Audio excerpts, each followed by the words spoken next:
بسم اللہ الرحمن الرحیم۔ حضرت زرارہ علیہ الرحمہ سے روایت ہے، یہ کہتے ہیں کہ میں نے سوال کیا حضرت امام محمد باقر علیہ السلام سے، یا ابن رسول اللہ یہ ارشاد فرمائے کہ میت کے ساتھ جریدہ کیوں رکھا جاتا ہے؟ جریدہ ان دو لکڑیوں کو کہتے ہیں کہ جو میت کے بغل میں رکھی جاتی ہیں۔ تو امام علیہ السلام نے ارشاد فرمایا کہ جریدہ اس لیے رکھا جاتا ہے جب تک یہ دو لکڑیاں تر رہتی ہیں اس وقت تک نہ ہی اس میت پر عذاب نازل ہوتا ہے اور نہ ہی اس سے سوال و جواب حساب و کتاب لیا جاتا ہے۔ فرمایا حساب و کتاب سوال و جواب کا ایک خاص دن ہے، خاص لمحے ہیں کہ جب لوگ اس کو میت کو دفنا کے قبر بند کر کے چلے جاتے ہیں تو اس کا حساب و کتاب شروع ہو جاتا ہے۔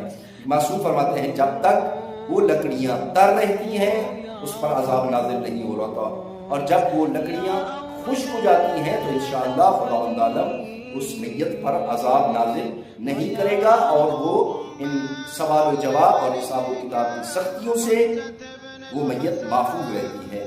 دعا ہے کہ اللہ کے عالم ہمارے مرحومین کے درجات بلند فرمائے۔ السلام